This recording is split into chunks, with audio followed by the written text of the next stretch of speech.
출애굽기 25장 23절부터 40절까지 말씀 보겠습니다.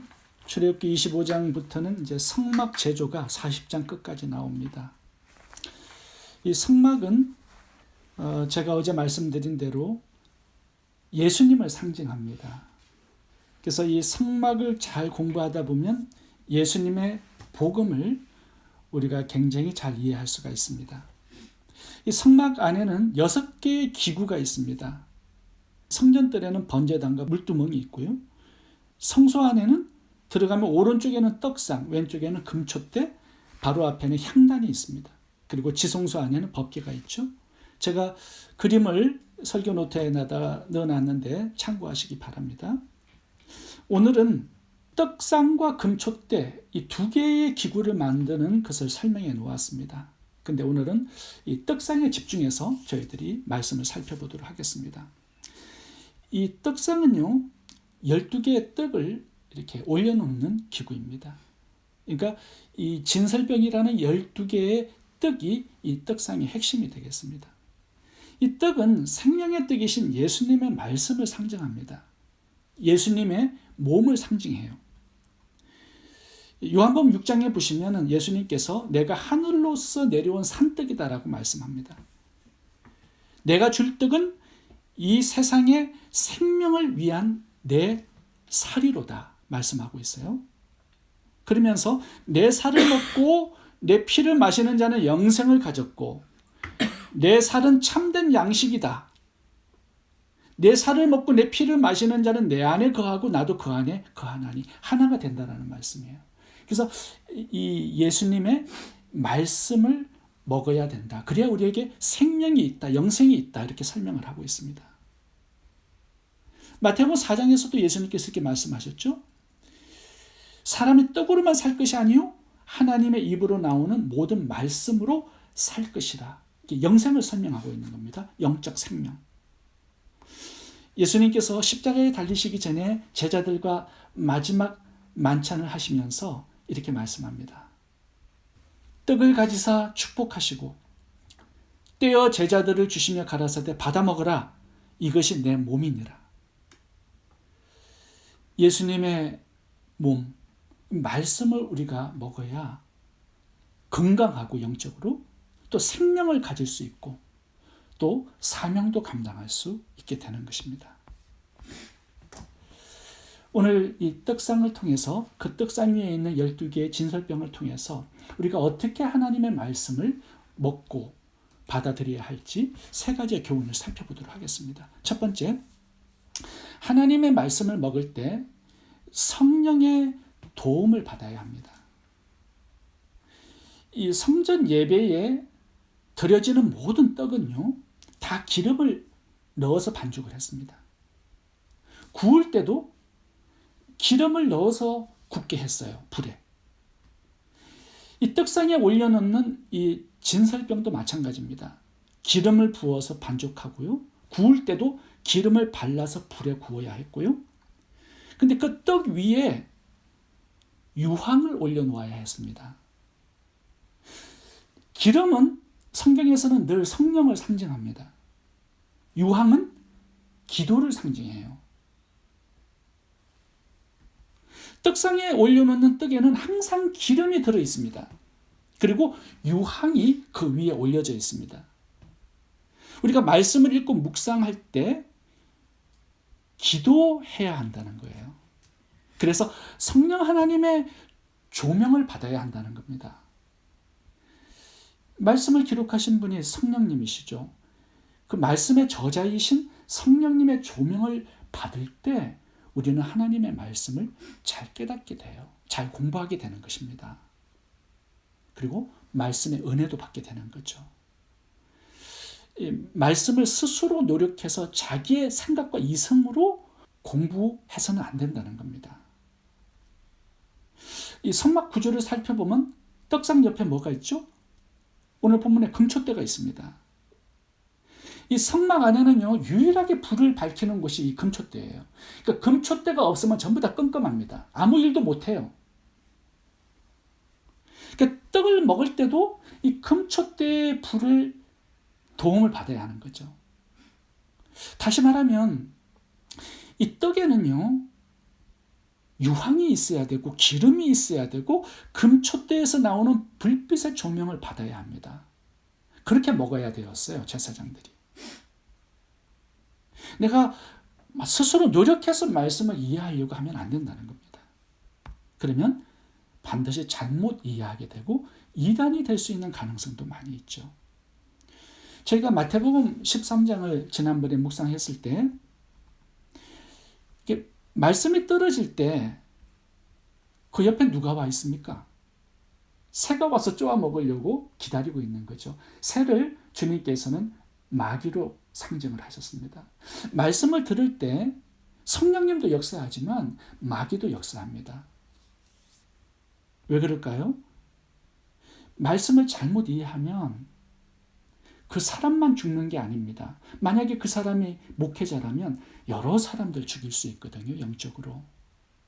그래서 말씀을 묵상하고 공부할 때 반드시 성령님께 기도해서 성령님의 조명을 받고 성령님의 인도와 도움을 받아야 한다는 것입니다.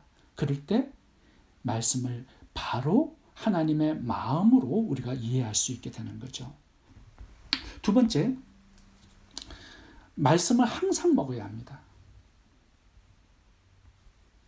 이 떡상의 진설병은요, 하루 24시간, 주 7일, 1년 365일 항상 떡상 위에 있어야 합니다. 없는 시간이 없습니다. 이게 하나님의 명령으로 나와요. 항상 내 앞에 진설병이 있게 하라는 겁니다.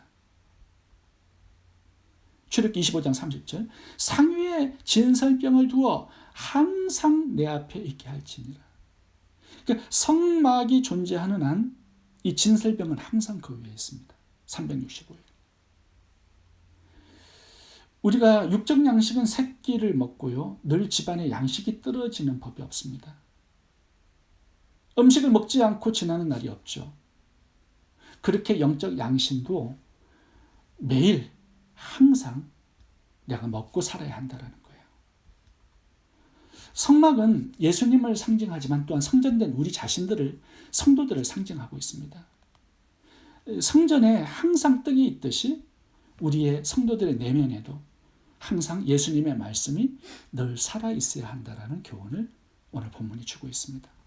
시편 1편에 보시면 복 있는 사람은 주야로 말씀을 묵상하는 사람이라고 정의를 해두었습니다. 이사야 58장에 보시면 복 있는 사람을 정의하면서 날마다 하나님을 찾는 사람으로 말씀합니다. 이사야 58장 2절을 읽어보겠습니다.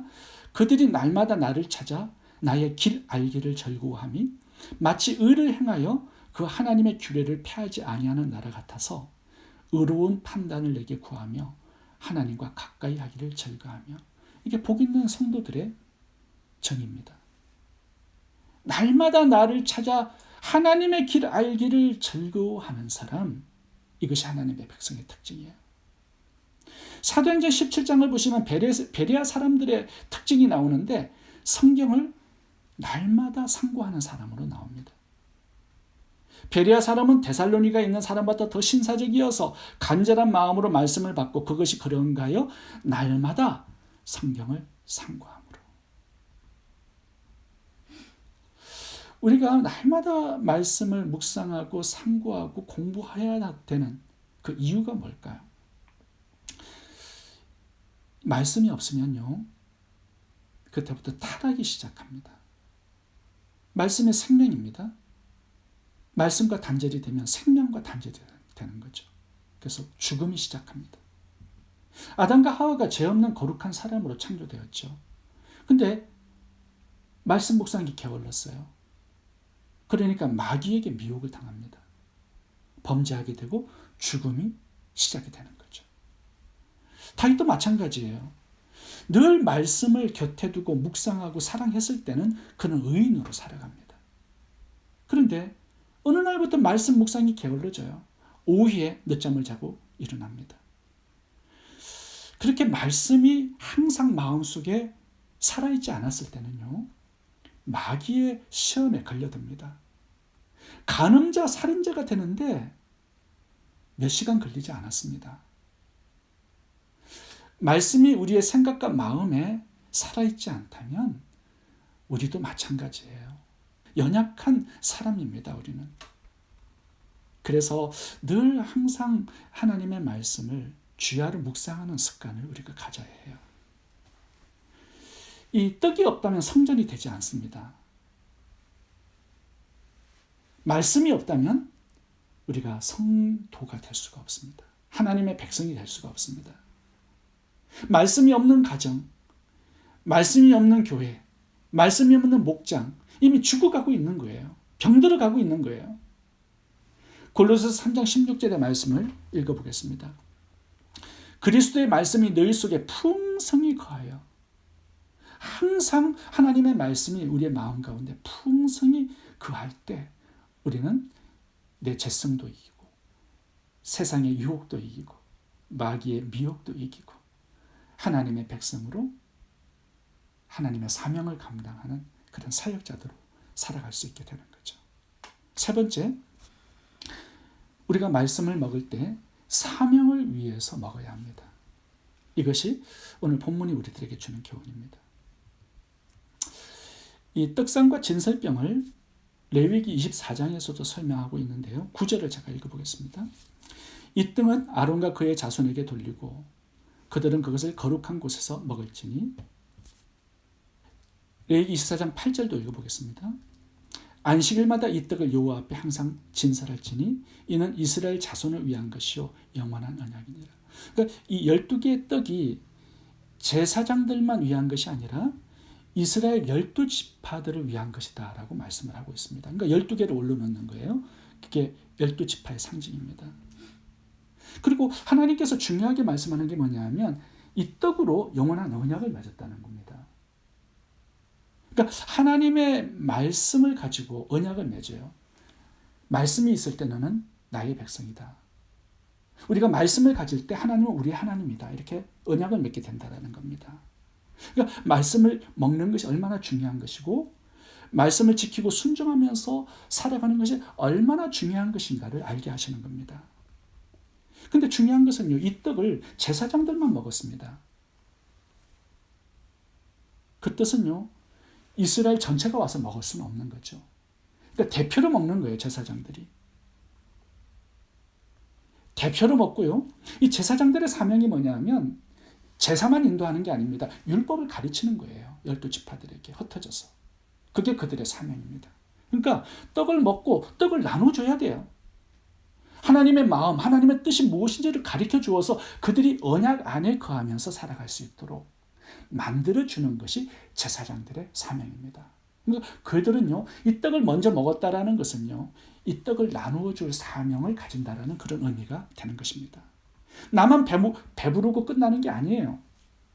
가르쳐야 될 사람이 있고 감당해야 될 사명이 있는 것입니다. 그게 떡을 먼저 먹었다라는 뜻입니다. 내가 먹일 사람들이 있어요. 말씀을 가르쳐 줘야 될 사람들이 있어요. 그 사명으로 말씀을 먹어야 한다는 것입니다. 왜 우리가 이렇게 매일 말씀을 공부하고 묵상합니까? 사명으로 그렇게 해야 된다는 거예요. 사명을 위해서 하나님께서는 말씀을 우리들에게 먼저 주시는 것입니다.